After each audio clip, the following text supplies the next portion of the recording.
Hey everybody, I'm James Jump. Welcome to the new show from Big Condo Radio. It's called Cinema Snaps. It's where we bring on guests, talk about directors, we pick the ins and outs of filmography.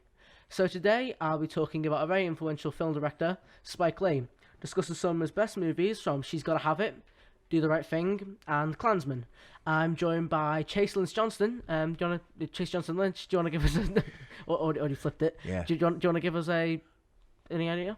Well, yeah, man. I mean, Chief Johnson Lynch, as you know, I produce several shows here on Big Condo Radio, Yep. but also on our channel, The Essentials. I also have my own film show called On the Shelf. So I appreciate you having me here on Cinema you. Shops, which is one of our new shows. So. It's lovely to have you. So, jumping in, I want to talk about Spike Lee's first feature film, She's Gotta Have It, which I finally recently watched, and I got my first reactions from it. I'm just gonna say I loved it. I loved the agenda in the movie of this woman. The agenda of this woman having it's a sex carousel. That's what the movie is. A sex carousel. It's a sex carousel. I've never heard of that one before. That's actually new. She swaps every second. I love the entire plot. I love the camera work in it. It's Spike from the moment you watch it. If you moment you compare that, it's like, oh, that's Spike from the way it is. Well, I mean, actually, reason why I wanted to join you on this show is because, it's Spike's first film. Well, I mean, it's considered his first film. His first film was like Joe Best Eye, We Cut Heads or something like that. But it was actually, I was a budding new filmmaker at the time. And, and it started a whole movement of black filmmakers that they created this Black Filmmakers Foundation. And so here was this kid from Fort Greene, Brooklyn, going out with a camera and making his own film. And as an independent filmmaker, that was very new and inspiring to other filmmakers, and it really launched Caused the a new movement. generation. Oh yeah, no, definitely. I mean, She Gotta Have It was on everyone's lips and stuff, and it was an amazing thing to start out with, because I like it how you said a sex carousel, because I mean, it's like what we call an around the way girl. Noah Darling was an around the way girl, and and it was really interesting because there was a lot of love in his camera for this character and everything. So we'll probably talk more about that. So in She's Gotta Have It, one of the biggest draws for me is the black and white.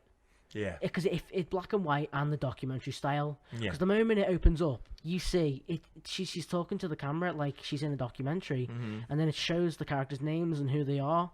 Yeah. And I love the style of it. I wouldn't call it a 4-4 break, but 4-4 break, yeah. But it was great. Like it felt like a It felt like a mockumentary.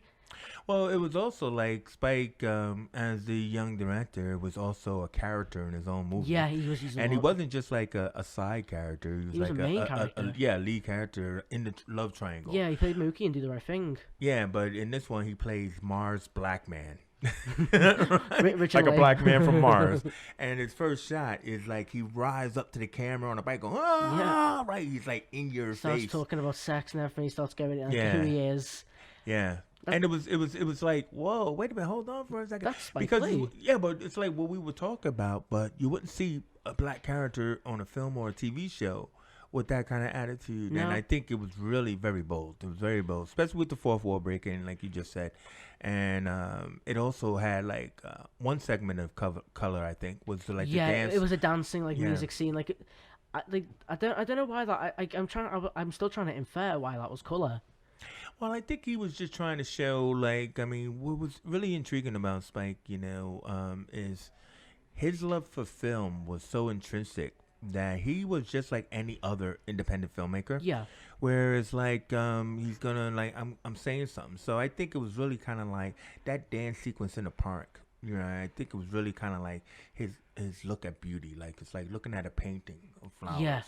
Do you know what I mean? And it was very artistic in the way that he shot it, and choosing to put that in color, because this was at the period when we shot in film as well. Yeah. Film's very expensive, bro. But black and white is really cheap. And it looks nice. Yeah, well, no, I love black and white. I mean, film noir, forget about it. But You know, like, so for him, you got to think that, okay, I could get one roll of color film just to shoot this dance sequence. That's probably all I could afford. You know what I mean? So yeah, no, it's still, but it's amazing. It, for the first feature film, Mm. how I didn't know this. How did the audience reacted? Because I don't know, because if you gotta remember when this was released, people were like, a black man has released a film. Mm-hmm. People still had the racist. Well, it still exists now, but it was even more racist agenda. How do you reckon the reception was? Because I couldn't find anything. Well, I mean, like, the thing about it is the fact that like I was saying to you, like, off camera, is that this was the start of a movement. Yeah. Right. So, like, you know, this was like around 90, 98, and everything, where the last time a film like this was released was you know, by Melvin Van Peebles, Yeah. which is Mario Van Peebles' dad, and everything. And he released the film in theaters, Sweetback's Badass Song, right? And nobody went to see it, right? It was an independent film made by independent black man and stuff like that. And but members of the Black Panther movement, you know, started to go. Yeah, and it right, got and bigger and bigger. then yeah, it got bigger and bigger because everybody was telling each other, word of mouth. What's this? Yeah. So that was like in the early 70s. So here, this was like the next big time. I mean, because all the black exploitation films that came out in the 70s, 80s, they were made by white people. Yeah. Right? You know what I mean? They weren't, you know, not, you know, they were. So this was really an important film.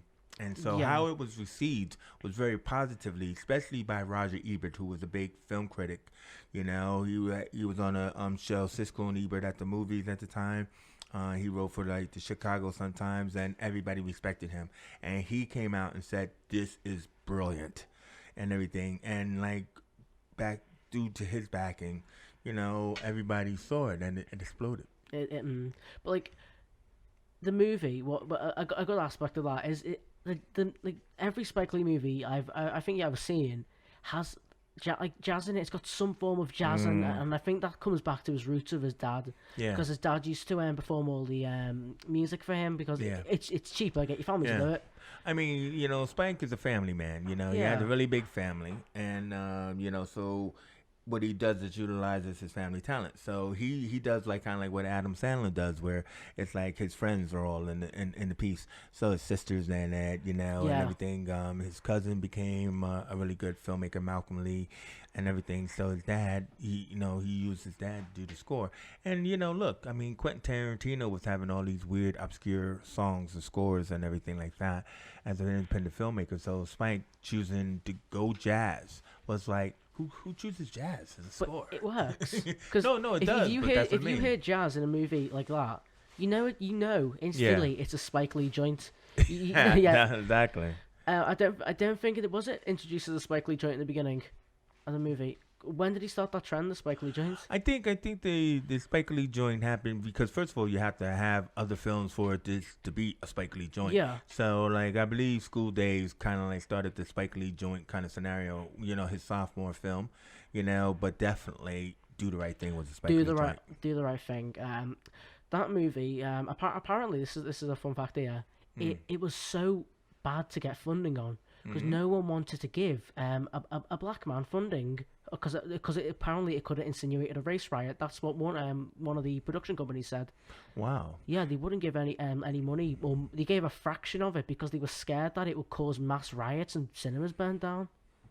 Well, you know what? From my perspective, you know, especially since by the time Do the Right Thing came out, I was intrinsic within the Black Filmmaker Foundation. I didn't see that from that perspective.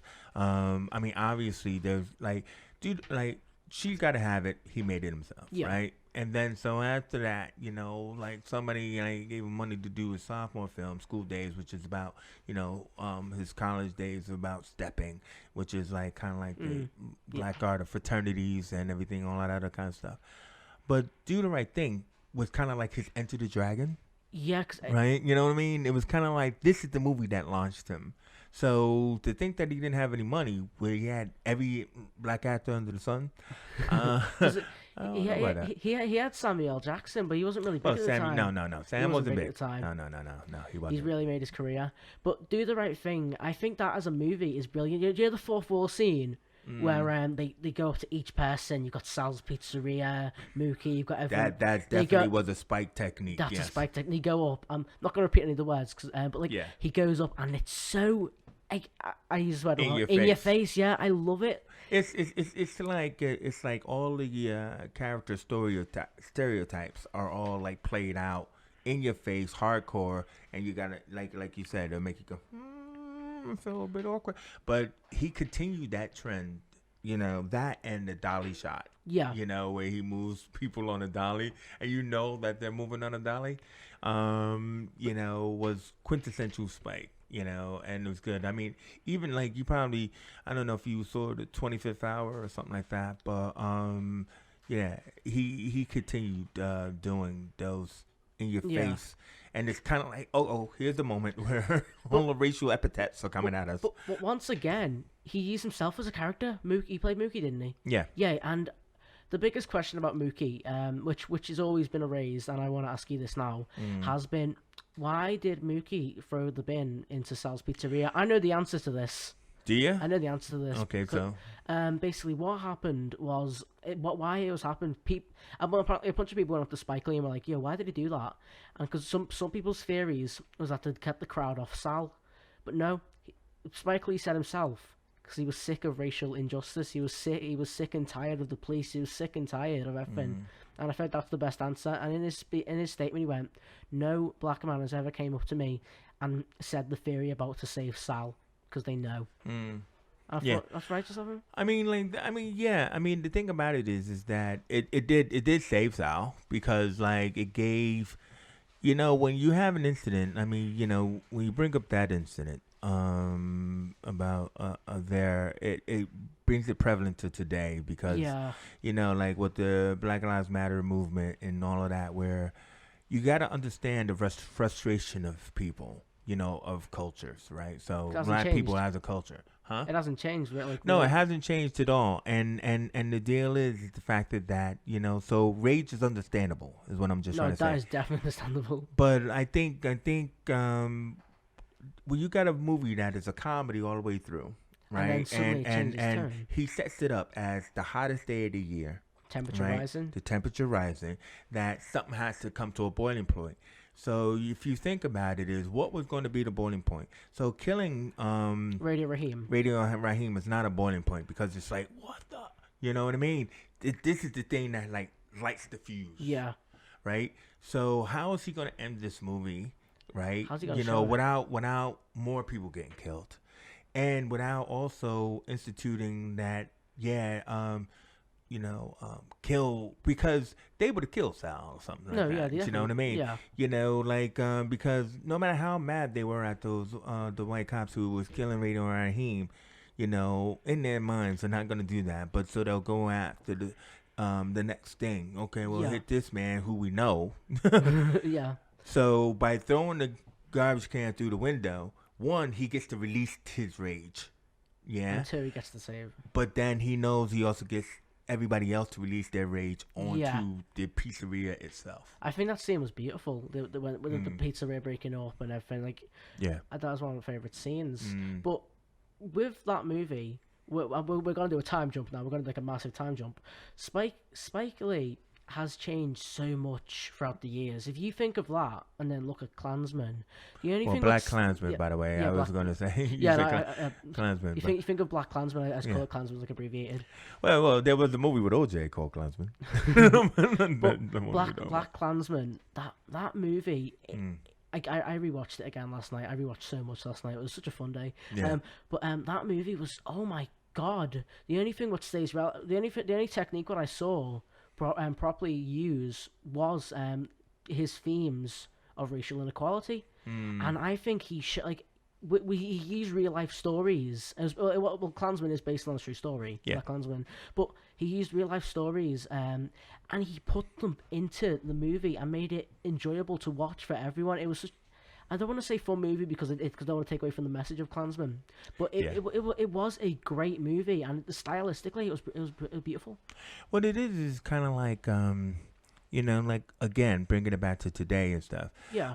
What it is like right now we are in such an important time when it comes down to education, and I'm talking about education of a whitewashed history. No, definitely. Right. So without getting too political, is that when said okay, Black Klansman will be one of the films to talk about, I'm like, you know what? Actually, Black Klansman is probably one of the first films that dropped a real moment in history that I never knew. No, I don't think. Wait a minute, a black guy was tried to infiltrate the Klan. Is this a movie? No, it's real life. What? You know what I mean? Those kind of moments, and that led to. So I'm trying to say, Black Klansman led to television content on HBO, like HBO's Watchmen and Lovecraft Country. Yeah. And in that fashion, is they started to drop real events into a fantasy story. Now, Black Klansman is not a fantasy story, but obviously they play license with the situation, right, and everything else like that. But can you imagine? You got a white Jewish guy going into the Klan, and then but you got the black guy on the talking yeah. on the phone. So, like, in that fashion, it's kind of like, wait a minute, I got to be you? I don't know why I got to be you. They're not going to believe that I sound like you. But it's the phone. I mean, we're not used to the phone scenes. That you can't see people, because of the time period. It's a different touch. Yeah. But when he's on the phone to the Grandmaster who played by Topher Grace from That 70s Show. When he's on the phone, he's like, excellent role. He's like, I can tell if you're a person of color, and he goes, how so, sir? How so, sir? Can you tell I'm a person of color? But I mean, yeah, but obviously there's intonations and all of that, but that those kind of moments are played up for humor and whatever, but it's like you're in a really strange and obscure situation because there should be a moment where they have to see you. You can't just be everything delivered by phone. So, like, I don't know what was fiction and what was fact in that movie, but it still was a great movie based on a real concept that if we are not aware of because it's not in our history, it's because it's been whitewashed. That's what I mean by that. Because it like halfway through the movie on my I think it was the third watch. I finally researched the kid who was falsely accused, and he was strung up, burnt, everything, and I was like, is this going to be overplayed for the movie? And I researched it. It's all true, every single little bit of it, and it's mad to think that was only in 1916. Like for a movie 1916, that's when it happened. For a movie set in the 70s, talking about something in 1916, released in the 2010s. Well, I mean, James, I let you know there was a lot more hangings between 1916. No, I know. I definitely know that. Don't worry. I mean, because like when you mentioned the kid, it's like I was like, because the Emmett Till scenario, which is one of those horrific examples of a young person, because usually, like in Fayetteville and all of these other places in the South where black men were hung unjustly, the real horror was the Emmett Till that happened, like where this kid just kind of like, it wasn't like they would write in the paper or something that he wolf whistled, right? They'd make it out to be like he was a monster, like. Well, because they do. But what I'm trying to say is that, like, whether he's a, that's a wolf whistle kind of thing, right? Or whatever. The point is that he tried to, he said something, and the woman said he said something more, and then that's when they went and they shrunk. Yeah. So this is not even a man. This is a boy. Yeah. Like about 17. Yeah. He was. So in that fashion and what they've done to him, which is why his mother decided to have the open casket, so that way people could see the horror of what this kind of injustice is. And it supposedly led into like the civil rights movement itself. Yeah. So I mean, my point is the fact that like we have to keep telling these stories. We have to keep talking about it. Die. You need to keep fighting for the movement. You need to keep going. But like you will say is that it's like these things are still happening because Still now they happens, still yeah. happen today. It's still prevalent to society, and that's what I love Mm. about Spike Lee. No matter, no matter what movie he makes, it's always gonna be prevalent to society in some what Mm. shape or form. Yeah. And that, so if it's spanned across his genre, like Yeah. of his filmography, each movie is not, I wouldn't say influential all the time, but each movie he's made is always got something little to do with either influence, if it's black injustice or someone being themselves, being free, Yeah. like school life, like all stuff like that. That's because Spike Lee is no term. He's brilliant. Yeah. He's one of the best, I reckon. No, I mean, like the thing about it is, it's like a documentarian. I think, to the point where it's like, look, it's my job as a filmmaker, right, to share the light on different areas or different Yeah. things, and so when you look at his filmography, like what we were saying about Do the Right Thing, or we didn't say much, but what we were saying Yeah. about Do the Right Thing is that, you know, that's the neighborhood. Yeah. I'm from Harlem, yeah, Hmm. and Harlem is not that different from Brooklyn or the Bronx or whatever. So this is an area in Brooklyn where it's like it's life not as you would think. So as people look or hear about in the news about black life or black people and all that, they always hear about the bad stuff. No, yeah. So they don't know that a simple day, a simple summer's day, could look just like your simple summer's day. And that means the simple summer's day in a world, right? Yeah. At this time, these are people who got nothing to do but go from one end of the block to the other, right? And it's a microcosm. Yeah. So you got Ruby D sitting in the window, right? Their grandma, sister, whatever, and everything. You got the mayor, Ozzie Davis, walking up and down the street. You got the three old men at the end of the block, like the Greek chorus. Yeah. You got the kids who are, Playing on the block at the heated, yeah. and then if it's really hot, they open up the hydrant and they, spray the Yeah. water, and it's like, and you probably don't have hydrants here, do No. you? And stuff like No. that. So when you've seen that kind of thing in a movie, not even just Do the Right Thing, but you've seen it, and it'll make you go, oh, well, how come we don't have a hydrant? I feel like do the right thing. I want to talk about the scene in the middle where the kids do open the fire hydrants. Mm. That is like, because it gets more heated and heated as it goes out. But that's like almost like a coolant halfway through the Yeah. film. It's like, okay, let's cool off. Yeah, but there's a big racial. yeah, but then it gets worse again. That coolant didn't like help. Yeah. But what I loved about Do the Right Thing was it had every little community in it. Like it had that one white guy who moved into the apartments Yeah. with his bike, and he stood on was it Bugging Out? He stood on Bugging Out shoes. No, he walked over by that's the it. shoes. And the kids are like, "You're gonna let that happen? You're gonna let him?" And it was just he's gonna knock him out. Listen, man. That guy's a famous actor as well. Doing his one day on the film and stuff. But it's called gentrification. Yeah. Yeah. And I mean, because Harlem, was Karmaville. It was Yeah. uptown for the people who live down in the 5 Points, right? And like, so the buildings of Strivers Row, especially in Harlem, were massive. So it's like, why these people got this? So then eventually, white people started to move in, right? And it's like they didn't care. It's like, oh, like he could just come in and think it's all right. And so they were like, yo, man, what you doing in the neighborhood, man? Why you buying on the neighborhood on this block? He's like, well, I own this brownstone. Oh, he owns this brownstone. You know what I mean? But that's funny though. It's because it's real. It's that one moment and that one scene that you can see. This is not just an all-black neighborhood, and I mean, and everything like that.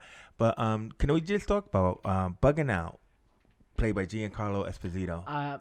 One of my favorite actors of all.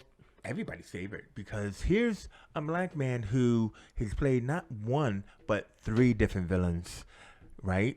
Not one but three. Because and reason why that's important is because you usually don't or the studios usually don't feel like, oh, we can't have that black Yeah. guy be the bad But guy because then people will think we're racist. But he's the perfect bad guy in Breaking Bad when he was the chicken man. the chicken man, yeah, and he died. The way he died, the explosions. Yeah. Spoilers went away.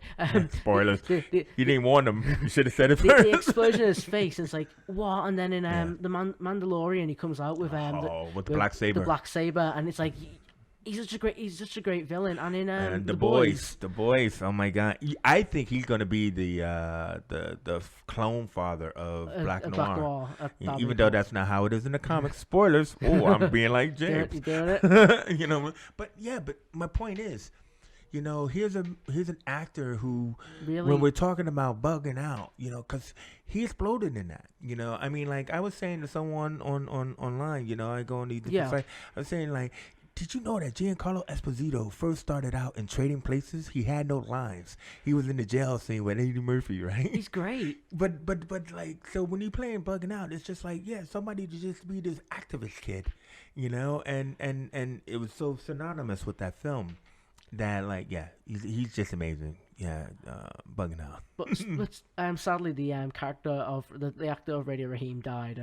Bill Nunn. Yeah. And he was in Spider-Man. He was in the Fox Spider-Man trilogy with Tobey Maguire. I did the love-hate scene where he's got his two knuckle dusters and like this one. All right, wait, film fan. Do you know where that scene comes from? No. James Jump. It comes from Night of the Hunter. Burt Lancaster. He would go to town, but he had on his knuckles he had it written love, hate, and stuff like that. So I told you Spike Lee is a big freaking film fan and stuff like that. But yeah, so anyway, Radio Raheem, love, hate. Radio Raheem, love, hate. I just him and his boombox motif of Fight the Power. Yeah. It's in your face, but it's a good in your face because it's like he's going around this song. It's one song. Yeah. Not only this one song about fighting a higher force is on. Fighting injustice. Fighting you know? This one song's playing. It's like a diegetic motif. What's like this is a motif. This is what you're supposed to look out for. It's not like you're supposed to infer anything because that's exactly what it is. Yeah. It's just Fight the Power on. You know what's also amazing is that like that street is like a bottle episode because it's supposed to be one street in Brooklyn, right? Yeah. That everybody could like recognize, but it feels like a pretty damn long street because you have these conversations over here, these conversations over here, these something, you know what I mean? So it's kind of like, you know, it's pretty long like that. But you know, also too is, can I just say the cop who kills Radio Raheem? What I thought was really intriguing is that we see him earlier in the movie. Yeah. So he's one of the two cops. He's actually Danny Aiello's son. I don't know his first name, but he is actually his son in real life. But but Miguel Sandoval is the other cop, I believe. But they're the ones who drive through the street to turn off the water hydrant, right? Like, I mean, you know, so you got the Italian guy who's like gets all sprayed by the water, and then like the cops come along and turn off the hydrant, and like so he doesn't seem like a bad guy. No, he just seems like a regular beat cop. You know what I mean? And then to turn around, and then by the end of the day, they'd be the killer. I mean, that's horrible. I mean, but it's good filmmaker wise. And filmmaker wise, it's brilliant. But like, okay, so like not wrapping up, but if you look at the three movies you talked about, yeah. I would say they're all different. Like, I mean, they've got some have got similar themes. They've got recurring motives, but they're so different. And I like that about Spike. He's so unique. Yes. Like Spike's style, Spike in a person is unique. You can't look at one Spike film and out the one we've chosen and went not their bad. Like I'm not trying to force an opinion. But them three films I think we've chosen are three of his best movies. Yeah, I do. I totally agree, and I think that like he has a huge filmography, and like you know, I was saying to you, it's hard to you know pick three, but those are really good threes because Spike did have a down period. Yeah. But this was like a kind of like a comeback with Black Klansman, so it's really good. Is Five Bloods a comeback? Do you reckon? I don't. Well, I mean, one would like to think Five Bloods could be a comeback, but what will happen is the fact that it's known as the film that Chadwick Boseman, you know, passed on. Yeah, that's. And I don't think that the film itself did very well. It went straight to Netflix, and Yeah. people watched it even before they heard about Chadwick. I was bored halfway through it. Like I liked the plot, I think, but I was a little Yeah. bored in it. But then we talked about Delroy Lindo being such a great actor who should be up for the Oscar Yeah. for that film. And like what I was gonna say, I know we don't have enough time, but Delroy Lindo kind of like started out earlier in the Spike Lee movie in Crooklyn, which is not really a sequel to Do the Right Thing, but it's similar to Do the Right Thing because again it's about a neighborhood and a group of people and all that. And he was the dad in that one. And then he was doing a lot of other like films from there. But Five Bloods, I mean, listen. It's a film people should see, No, definitely. And all of that. It's a Spike But movie. it was kind of like, Spike. He's been around for a long time. Yeah. And when you're around for a long time, course, like you should have that Quentin Tarantino kind of thing. I'm only gonna do 10 films, so that way there are 10 great films in my filmography, and 10 you can show off. Yeah. But the films we just spoke about, they're ones I would recommend. You should highly watch, and I feel like you should start. I feel like you should start Do the Right Thing. Oh, But, definitely Do the Right Thing. Yeah. But Crooklyn, man, give that a watch. I need to give that a watch as well. But I need to thank Chase. Thank you for joining me. Do you want to say anything? Hey, well, you know what? First of all, thank you, James. I mean, one of the great new shows here at Big Hondo Radio. Get watching. So please follow us on the Essential channel when this will come out in December, and then also follow On the Shelf because we break down films and on our show as well. So yeah, thanks, James. Just about to plug that, but anyway, thanks everyone. Plug. Thanks everyone for watching. Anyway, see you next time. Thank you for watching Cinema Snaps.